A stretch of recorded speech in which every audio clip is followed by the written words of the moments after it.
our parents worked hard from like, third world countries, and they worked hard to get here and do all that. So the expectation that like, you don't want to just like throw your life away. Within our community, are we even aware of the fact that young people are struggling with this, right? Or that they're feeling the sense of pressure to live up to certain expectations? Or is it something that is just kind of internalized unconsciously without us giving sufficient thought to the effect this might have on our emotional states, psychological states, spiritual states?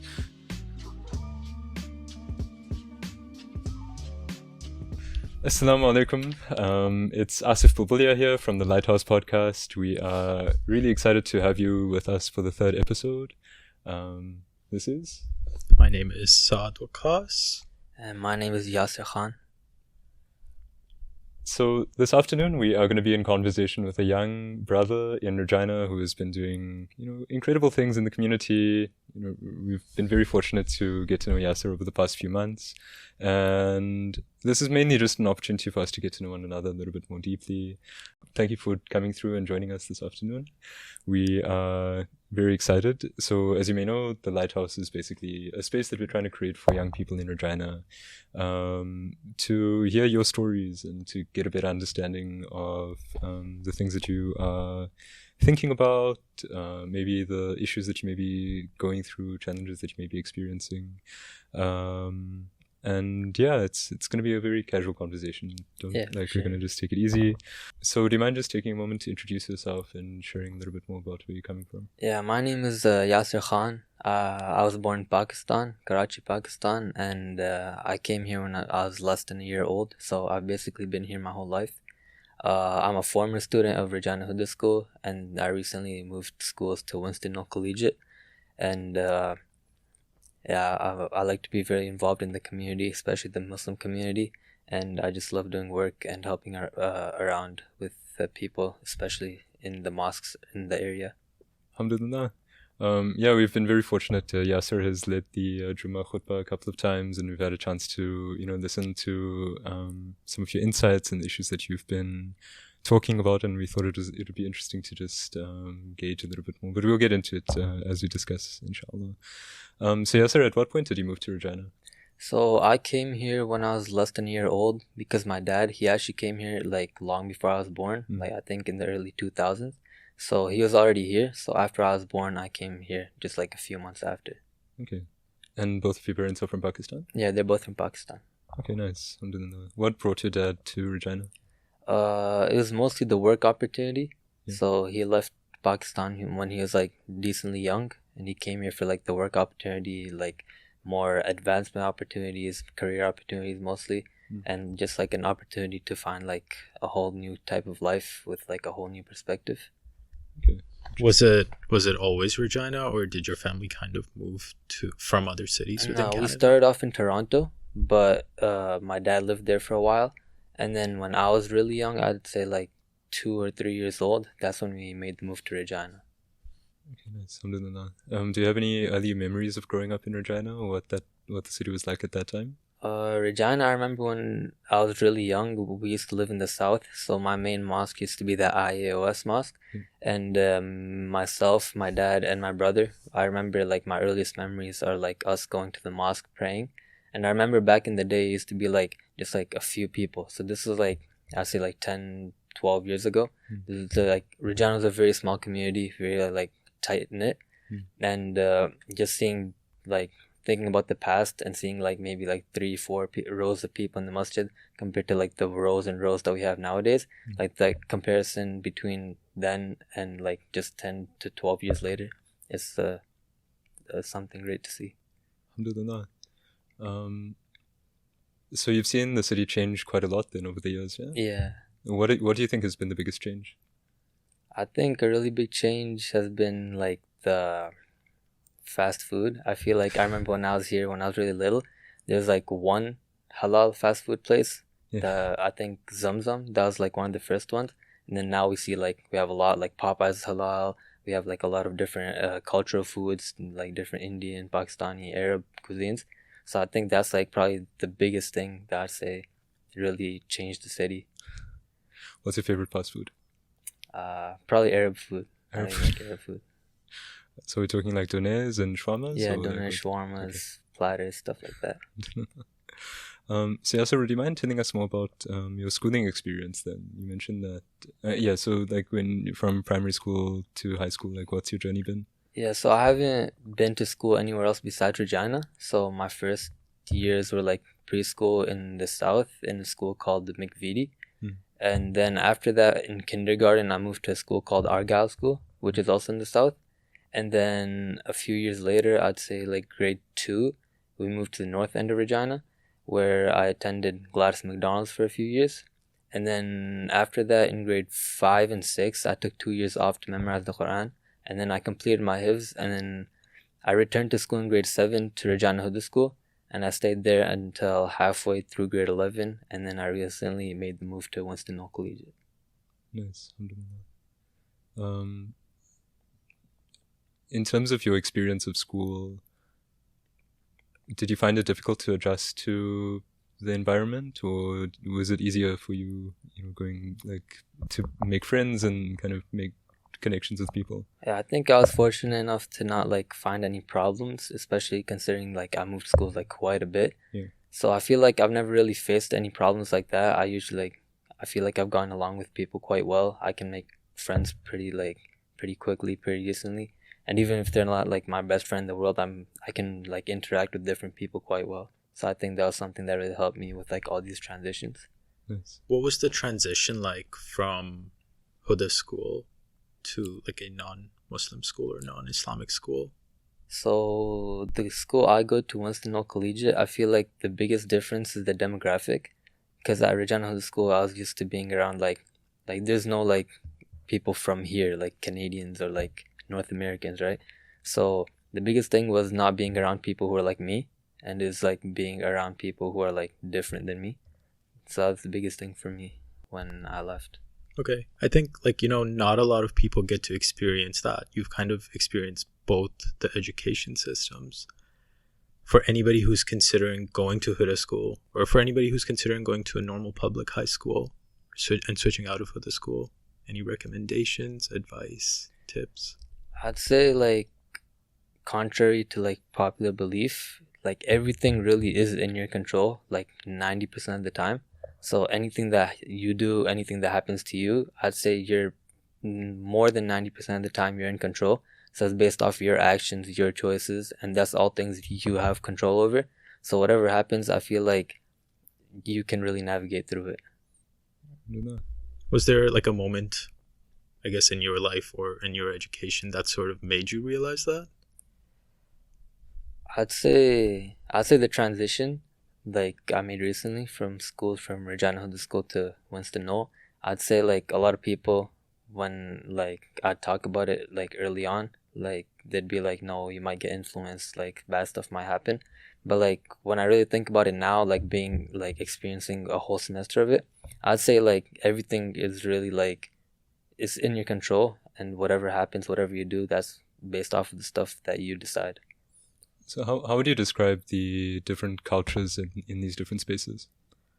I'd say like in Regina Huda School, it's more like you're around people who are like you. Yeah. And in Winston Collegiate, actually like the demographic is like, I'd say like 80% white people. Yeah. So those are like a big demographic there's like a lot of people who are like each other. And that's kind of like the feeling I had back in Huda School. But now I'm like kind of like the minority in the situation. So I feel like it's kind of similar. You find people who are like you, who have similar interests, similar beliefs, motivations, stuff like that, and you just stick with them. And the reason that I'm asking is because I think I'm wondering, and I don't know, maybe you've got peers who can relate, or they may have had different experiences, but when you are surrounded by people who are like you, the moment you find yourself in a situation where that's not the case, it can be really difficult for some people to adjust to that. And especially if you haven't really had a lot of exposure to much difference kind of outside of your faith community or your cultural background. And it can be a huge culture shock for a lot of people. Yeah, exactly. And so I'm just curious about like if you found, at least amongst your peers, that they like how do people your age or people in your age group or your year group if anybody else has made a similar adjustment, how have they been processing that kind of thing? I feel like the biggest thing is, like, for most people, you need to be accepting and open-minded. Yeah. So when you go in with like a closed mind, it's like always going to be hard to like accept new things, find yourself in a new environment.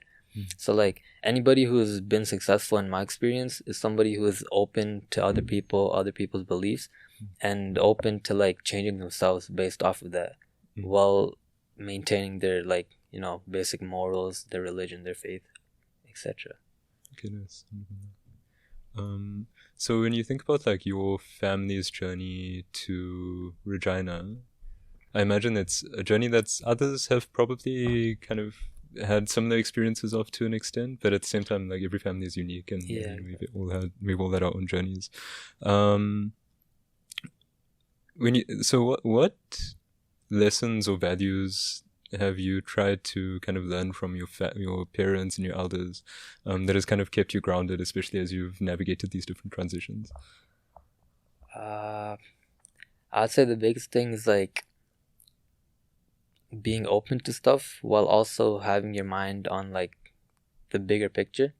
So for example, if I think about like my family, like my dad, he moved from Pakistan, like a country he was comfortable in, where he grew up, whatnot.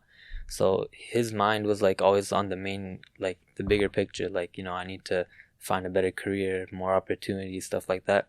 So his mind was always on that, but along the way, it wasn't like everything he did was based towards that. Like you can like veer away from the path to do different things, but then at the end you have to always like maintain the basic, like your main goal.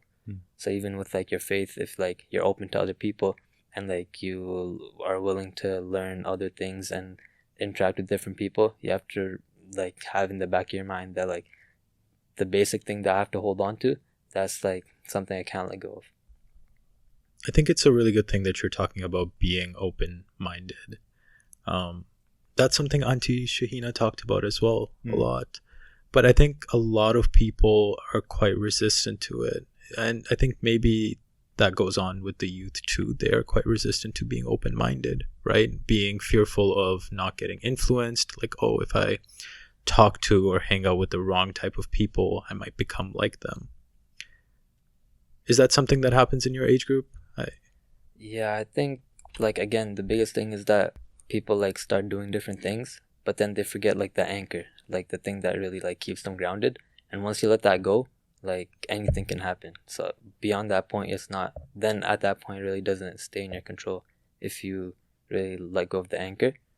So I think like you just have to always revising and like renewing like your intentions and like your basic values, and seeing how does that apply in the situation I'm in right now, and how has it changed from maybe like a month ago or like a week ago. So like I think it's pretty evident that you have a very strong anchor. What would you attribute that to? Like, why is that?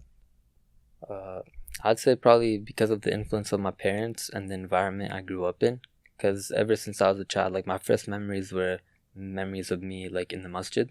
So constantly being reminded of that, like, you know, going to the masjid every day, praying in the masjid every day, like that gives you a reminder like every day.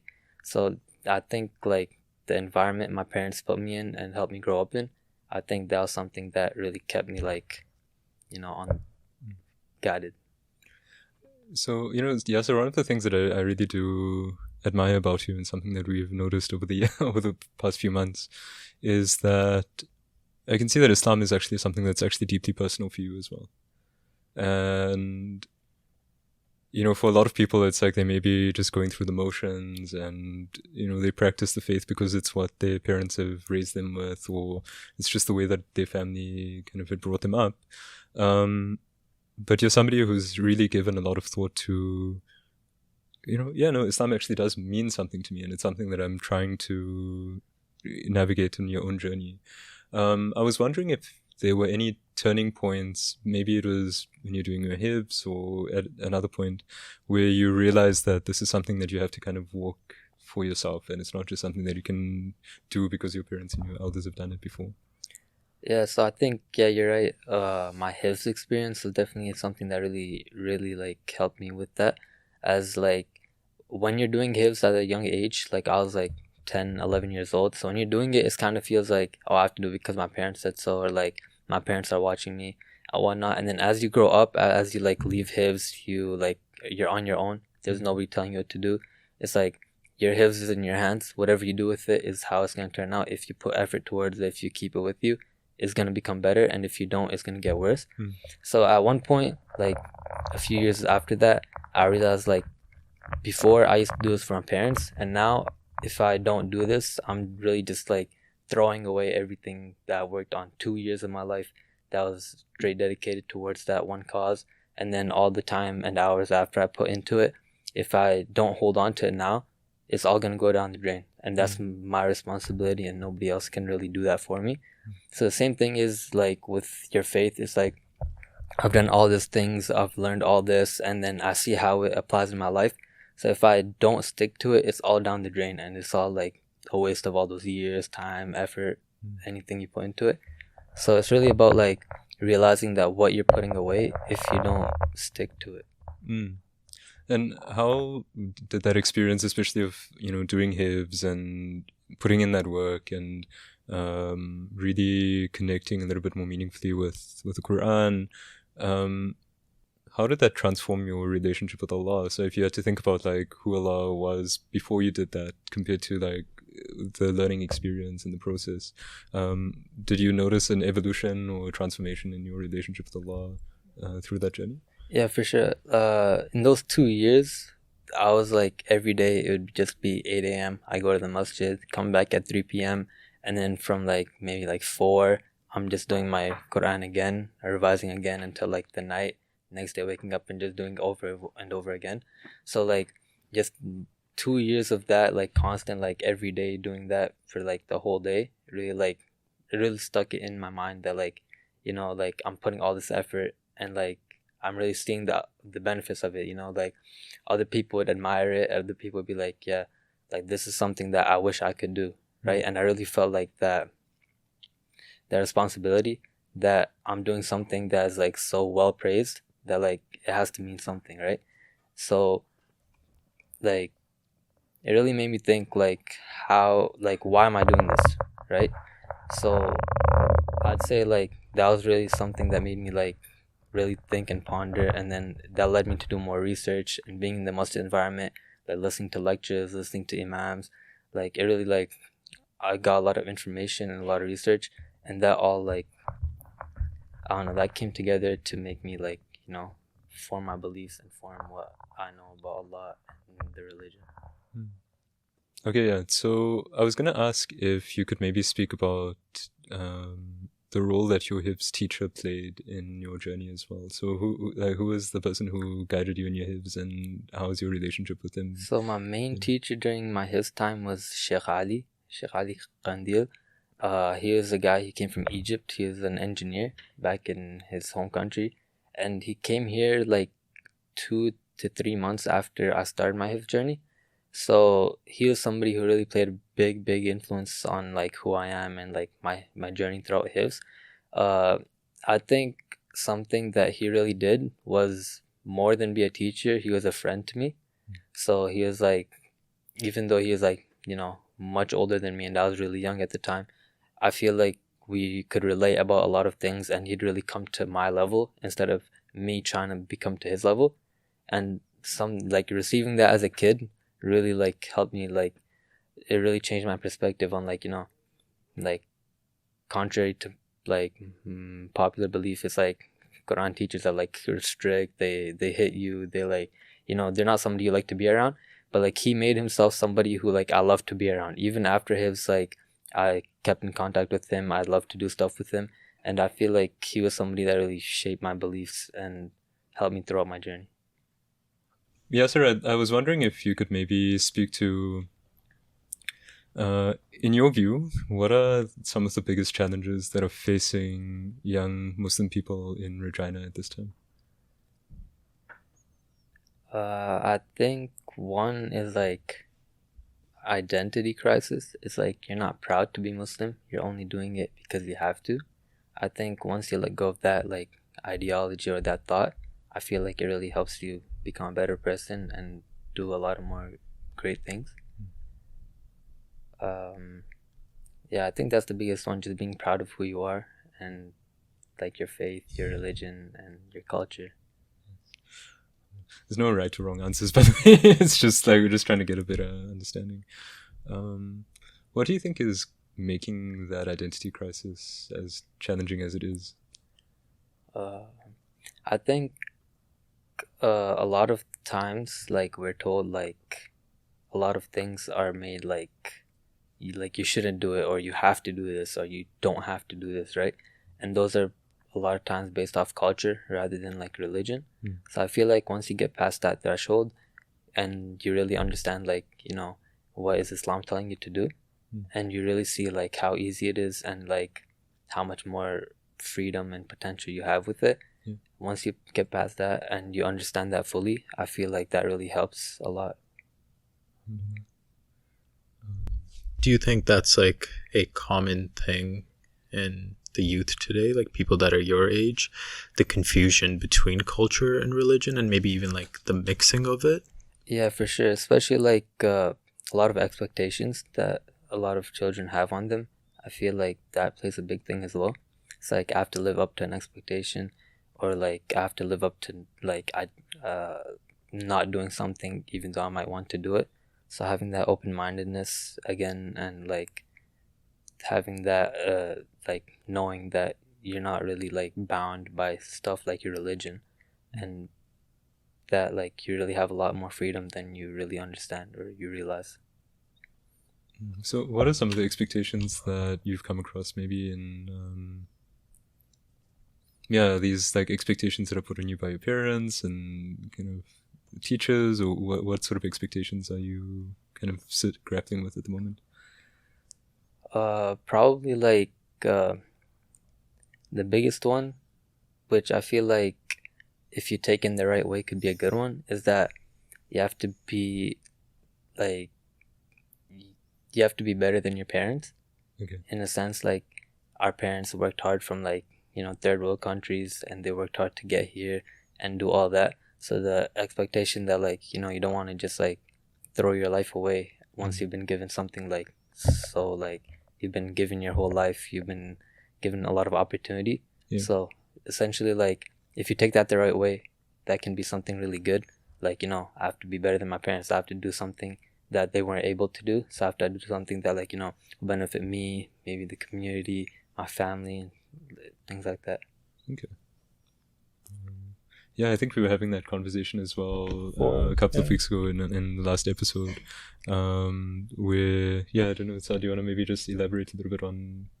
Yeah, I think we were having like pretty much the exact same conversation about expectations from others, whether it be family or friends or even mentors, right? But I wonder or if you did have this expectation, what did you do to manage it properly? Like, how do you go down the right path of taking it as motivation and kind of not, I guess, running away from it?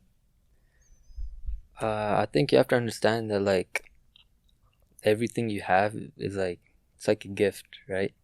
A while back at Regina High School, a guy came. He was like a really well-versed guy in like Islam, and he was like really well-versed in that. And he said that like Allah Azza wa Jal will ask you about what He has given you, right? So you have to take what you have and like all the resources and the opportunities that you have, and you have to use them in a way that like when Allah Azza wa Jal asks you about it, like you're able to answer it and you're able to be like, you know, proud of it, that like, you know, I did something good with it. But I think for me, the question that I'm sitting with based on what you're sharing is, within our community, are we even aware of the fact that young people are struggling with this, right? Or that they're feeling the sense of pressure to live up to certain expectations? Or is it something that is just kind of internalized unconsciously without us giving sufficient thought to the effect this might have on our emotional states, psychological states, spiritual states? Again, like, because yes, to an extent, I imagine that there are certain expectations about, okay, my family has come here, we want to build a better life for ourselves, but we don't really question some of the other aspirations that we internalize as part of that. Is the aspiration to live in a bigger house? Is it to drive a better car? Is it measured in terms of like material success? Or when we think about having a better life, is there a deeper spiritual reality that we're trying to access, right? And saying like, yes, my being here does afford me certain opportunities, but there are also like some limitations of like the Canadian context in terms of what we're able to say, what we're able to speak to. And I'm wondering if, from your experience, have you seen, like when you think about the kinds of expectations that we've been referring to, are they more material than like tapping into that kind of spiritual sense? I feel like a lot of the times, like where we come from, it's like a really hard life. So people and like they don't have a lot. So I feel like a lot of the time, like material expectation gets put over everything else because that's like what was in front of you, right? So that's what you saw and that's what like you want. But a lot of the times we don't realize like the little things like the community work and things like that. So I feel like finding the balance between that is like the most important thing, between doing something that makes you happy, doing something that benefits other people and yourself, and then also finding the balance between being successful in like a materialistic aspect. Nice. So let's maybe shift track to some of the community work that you've been trying to get involved with. I know you're quite active at DFIC and with RYLI. Would you mind just telling us more? Like, was there a point at which you decided you wanted to get a little bit more involved in community work? The first time I did like real community work would be my first time doing the khutbah in the gym location, and that was like a little over a year ago. So I feel like after I did that first thing, I really felt like good about myself, and like I felt like I made a change on all these people that was sitting in front of me. So after that, I really wanted to like get involved more and like do it more and do it in different ways where it's not just me talking to people on like a member. It's more like me getting engaged with the community and helping other people find love for the masjid like I have. So I think that was the biggest motivation behind that. And when you think about the kind of community work that you'd like to be involved with, where do you feel like you need to work? Like, what is it that you feel like you may need to work on a little bit more in order to get to the point that you'd like to, like, rather, is there a specific aspect of community work that you'd like to focus on over the next like 5 to 10 years? Yeah, definitely getting more people into the masjid and making the masjid like a more attractive place to be, rather than just a place you go to pray and maybe read Quran. I want to make like the masjid environment something that really appeals to like everybody. So it's some place that people want to come rather than they have to come. And what do you think that place looks like? Like, what do you think is missing from the masjid right now? I think mostly the atmosphere of being open-minded again. Just being open-minded and having open arms to different ideas and different perspectives that other people might have. I feel like that's something that once you achieve that, like it's like a place that more people want to come to and give their ideas, and then that all just comes together to foster like a better place and a better environment.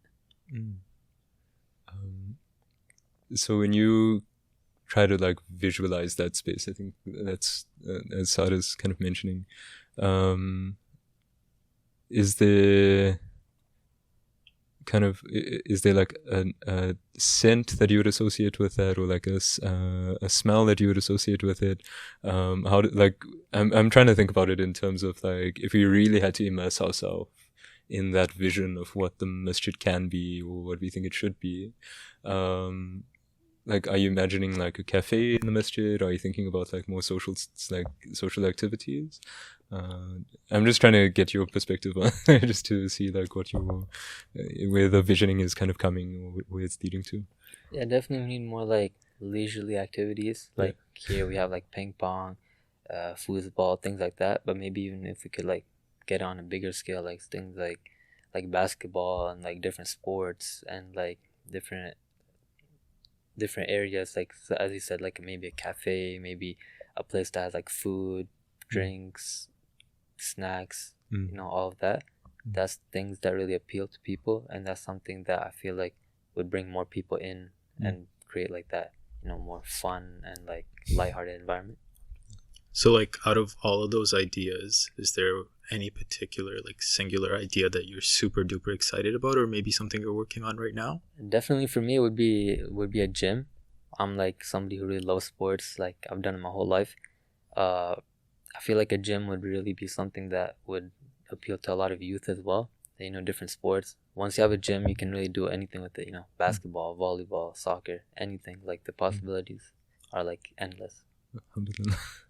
We'll start like a fitness club in DFIC, and so I think that's actually one of the ideas that we had for RYLI. Like when we were thinking about the youth center that we're trying to establish, it's like to have to build a space that attends to the kind of overall well-being and development of young people, both in terms of our emotional states, but also in terms of our physical abilities, and having some kind of exercise space. And okay, so let's keep an eye on that, inshallah. I think when like we'll have you on board, inshallah, and like trying to get the idea for the gym designed. And do you play any sports outside of school? And I'd say my main sport is volleyball. I play that on like high school team. I've been the captain for the last year at Regina High School.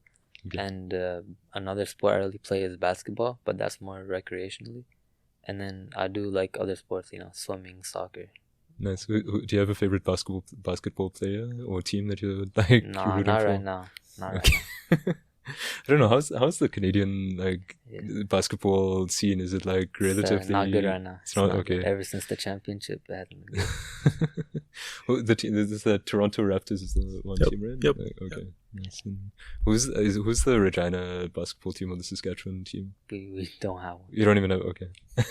Vancouver used to have one, but I think they closed it down way back. So Yasir, I know you've spoken in the past. You've mentioned previously that you are interested in going into either law or business. Yeah. Would you mind just speaking a little bit more about what you're hoping to do in the next few years? Yeah, I'm hoping, like you said, I'm hoping to get into law as I progress. Like, go get my undergrad, and then after that, inshallah, give the law exam, LSAT, and then get into law school. So that's my plan right now, but I'm just waiting to see, where life takes me, what turns I have planned ahead of me. And what's drawing you to law, the idea of that? Are you looking at, being an advocate or, an attorney, or what's the plan? I mean, obviously it's a bit early at the stage, but is there a specific path that you're looking to work out? No, I haven't thought that deeply into it yet, but... Well, I guess maybe not law school, but since you're almost done with high school, I guess you're looking into university, undergraduate majors. Yeah. What are your ideas for what you want to major in? Yes, one that really appealed to me was the human justice degree. Getting a degree in human justice and then taking that route towards law school. That's something that really appealed to me. So I think that is what, inshallah, I'm going to try to pursue. Inshallah. Are you feeling excited about getting into undergrad and you? Yeah, I'm definitely gonna miss high school, but yeah, I'm 100% ready to get into it. Are you planning on going to university here in Regina or elsewhere? Yeah, that's the plan so far. Hopefully, just do it here. That's the most economically efficient, and then after that, I'll see where it takes me. Inshallah. Are most of your friends also going to UFR, or are people applying most likely, elsewhere? Yeah. Okay. Yeah, I remember. How was your first year of university? First year of university was a bit tough, not gonna lie. It was a pretty big transition, going from high school to university. Made me realize that studying is actually a skill you develop over time. I think in high school I never had the opportunity to learn that. It was always, at least for me, and alhamdulillah for that, it was always pretty easy, right? So I didn't sit down and study for hours for exams. It was okay, and I got pretty good grades, alhamdulillah. But going to university, I definitely had to spend like hours studying, and that's like a skill you develop over time. I failed my first assignment so hard. I remember, like, I'd been coasting at school, and then the moment I got to university, I realized that there's a way of writing that was expected of us in like the first course, and it was like the psychology of education. Like, that was the module that we were focusing on, and I had to write this essay on, I don't know, these like educational psychologists, and I think I just completely misunderstood like what academic writing was going to be about, and like how you go about like citing sources properly and like doing your references. But it was a real shock to the system, I think. No, I remember I had like exactly the same experience. My first class ever, like first lecture ever in university, was an academic writing course, like an academic English course. And on the first day, the professor made us do an assignment, like on the spot. And we had to hand it in before the end of class. And I absolutely just failed that assignment. And I think that's like probably in university, probably in first year. I don't know if it was the same for you, but that's really when you, at least when I learned how to first deal with like that type of failure. I never really experienced that before. I mean, I think that one of the ways, I don't know, maybe it's a cultural thing in our communities, it's something in our families, but we put so much pressure on ourselves to like always succeed that the moment you encounter failure, it becomes like incredibly debilitating, and you don't know exactly like how to process that, and like what is it because effectively what we end up doing is we attach so much of our self-worth to our academic performance. And so you can be a good person, but if you're not performing academically, it's like you feel the sense of like, oh, I'm a bit deficient. And in contrast, like somebody can be like really brilliant academically, but the way that they treat people is like really lacking. But it took me a long time to get to that point of realizing that I'm not my marks, I'm not my grades. I'm a human being outside of the academic context, and there's more to me than how I'm performing at school and university. But yeah, that is definitely an adjustment. Not to put too much pressure on you now when you're going into university. I know we're just like, we're putting that. But it's just as a reminder to ourselves to say that it's exciting, and like, alhamdulillah, like really excited for you, and especially like the other, like Fiona's here. We've got a few like university students that are working with us. But it's just to say that, like, again, we are not our grades. Academia is a part of our lives, but it's not like the full sum total of our experiences. And I remember like my first year at university was like really exciting, because it's like for the first time I'm meeting people that are coming from like very different social backgrounds to what I'm used to. You definitely feel the sense of like being stretched in ways that school might be a bit limiting in some respects. Or if you've had a relatively sheltered experience, it's like university is at least an opportunity to like meet people who can show you what life is like outside of the things that we know. But yeah, like I enjoyed university, as challenging as it could have been at times. But yeah, no, that's really exciting.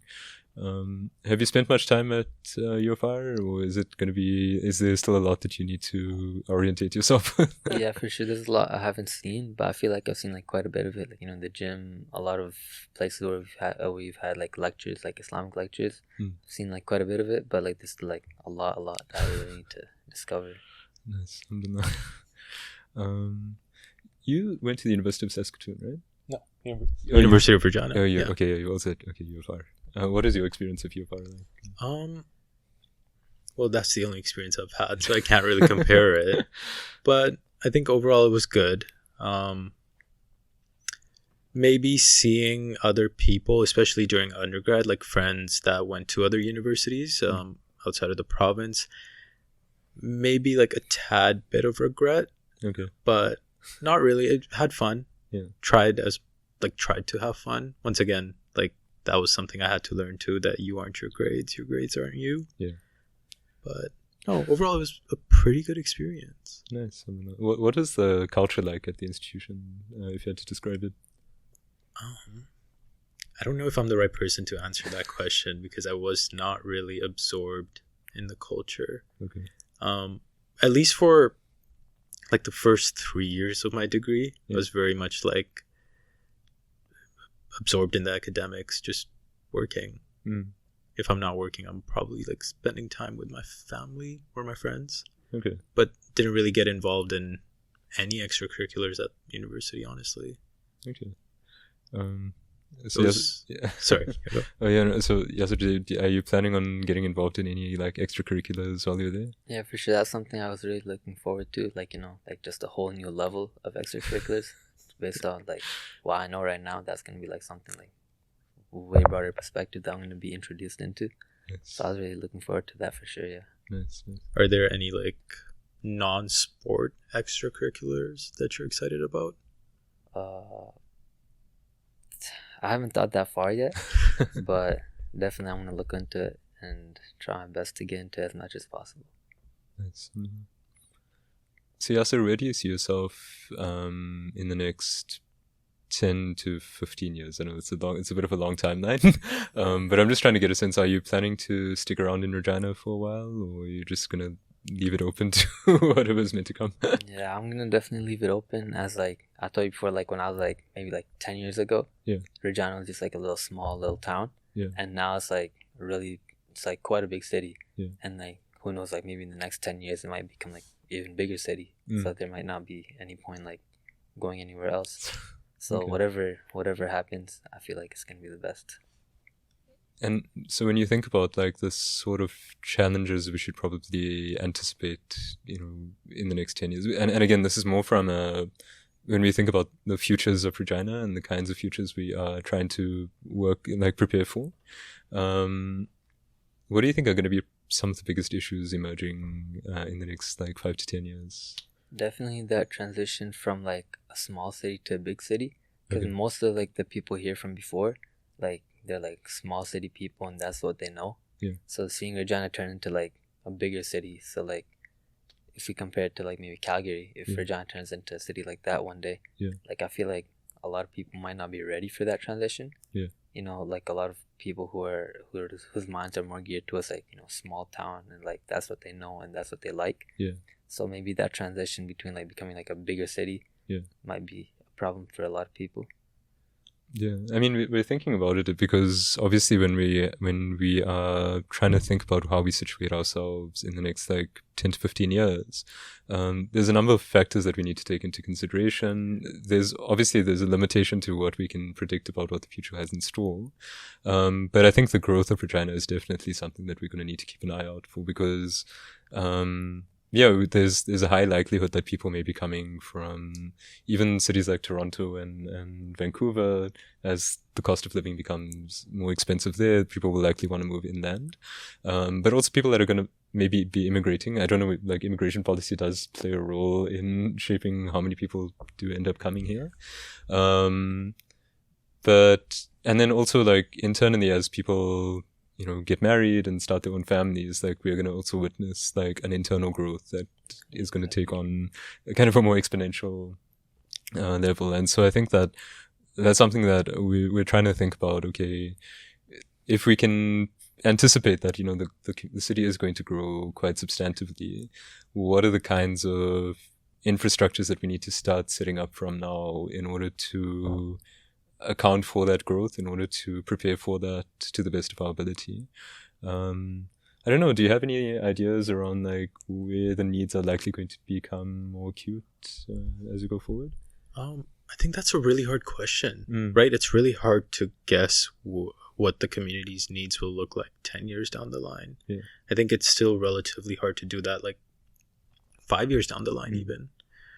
But if you kind of take small steps, if you take it year by year, I guess your infrastructure, right, your ability to provide the community with what it needs grows with the community. So as the community gets larger, so do your institutions. So does your, like, I guess, the Masjid infrastructure, right? So, I don't know, I think maybe just taking it one step at a time, like on like a bi-yearly to 3-yearly basis.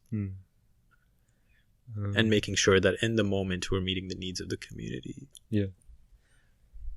I mean, that's also an important point. It's that we can't get so caught up in what might happen in the future that we neglect what's happening now. But Yasir, in your view, when you think about like the needs that are likely going to become a little bit more intensive, over the next few years, is there anything that comes to mind for you?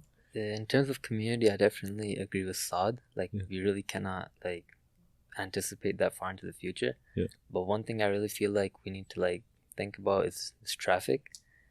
When we look at like bigger cities, traffic is like something that is like way different than Regina. Like, for example, if you go to Toronto, it takes like a few hours to go from one end to the other, but here it takes like 15 minutes tops. Yeah. So that's something like, that's also a way of life that we're gonna have to adjust as the city gets bigger and like we see that kind of shift. And you know what, I would actually be interested in seeing more young people getting into like city planning and town planning because I think that that's one of those fields that we just don't realize it's a potential avenue that people can explore. I don't know if maybe it's out of because we don't talk about it or it's not really spoken about too much. But do you know people in that space or people that are trying to move into urban planning? No, I don't think it's spoken about very much at all. Like, I've never heard anybody say my dream is to be a city planner, right? But maybe it's a cultural thing. I don't know. Yeah. From your friends, has anybody indicated that that's something that they're interested in? Yeah, no, it's not even something like I even thought like was a thing. Yeah. No, because I mean, like, obviously when you've got big cities, like, you have to have people in place who are making decisions around how urban space is planned, what are the kinds of priorities that the city is kind of focusing attention on, how is that planning process actually being facilitated, are you in community with people, are you, like, actually talking to people who will be affected by those decisions, and I mean, it also goes hand in hand, I think, with, like, getting more young people in the public policy spaces, right? So thinking about the kinds of policies that are shaping people's lives, whether it's in agricultural policy or in the sense of like,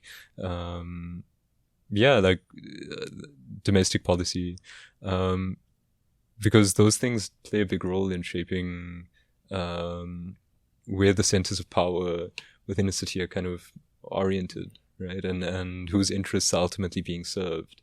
And if we aren't dedicating sufficient attention to that, what ends up happening is those policy spaces end up being taken on by people who may not necessarily have not just like the best interests of like the Muslim community at heart, but I think like the best interests of the vulnerable and those who are most marginalized within Regina. And it becomes very easy for those policy discussions to be shaped by big business, by those who are more invested in like preserving a status quo that is leaving people suffering on the margins and is leaving people to struggle without the support that they need, without the care that they need.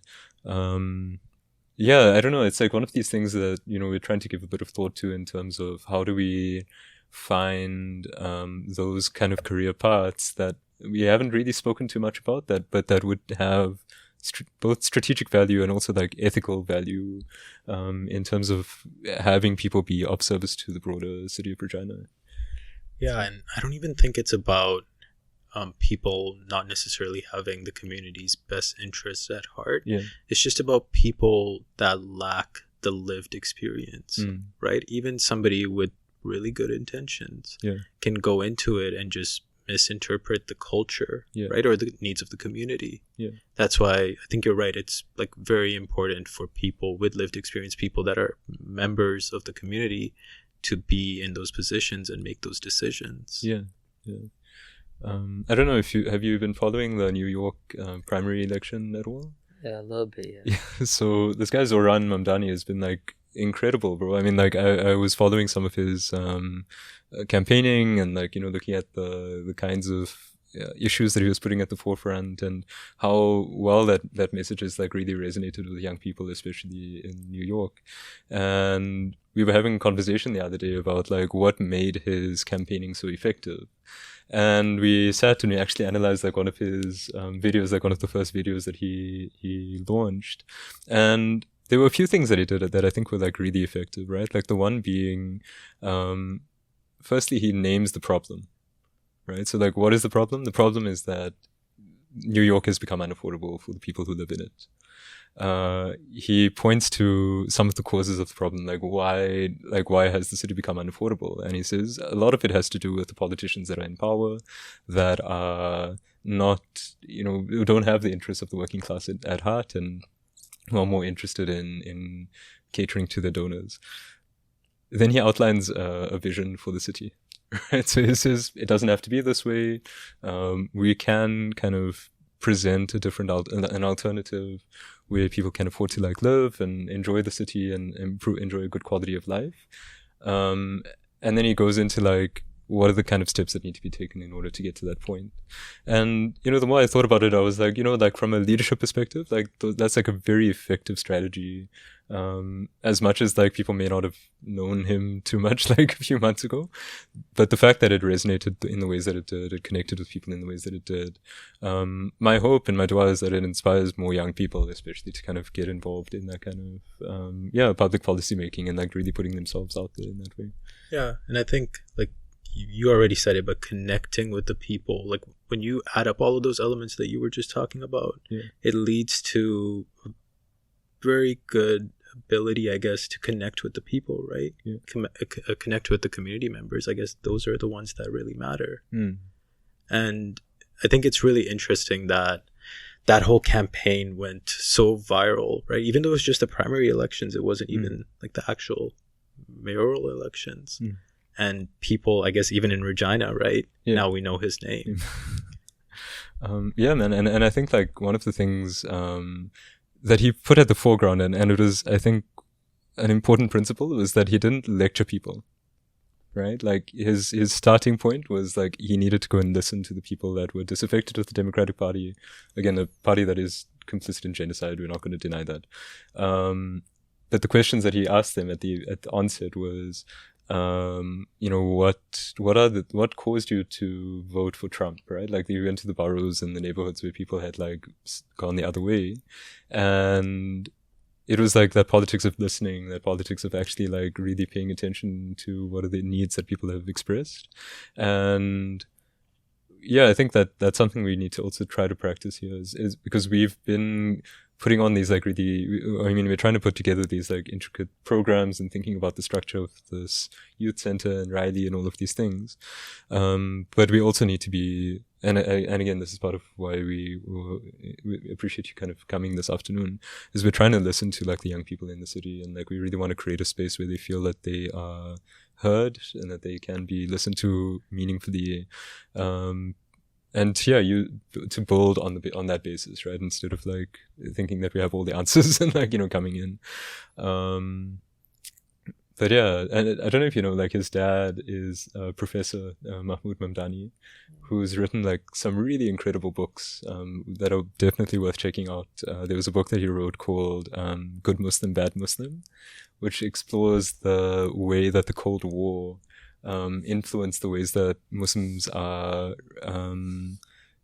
not just the way that Muslims are perceived, but also in the kinds of social constructs and policy decisions that are then made around so you've got a good Muslim is a Muslim that will kind of do their own thing, or is willing to kind of assimilate to kind of Western values and is willing to kind of, look the other way while imperialist violence is being enacted.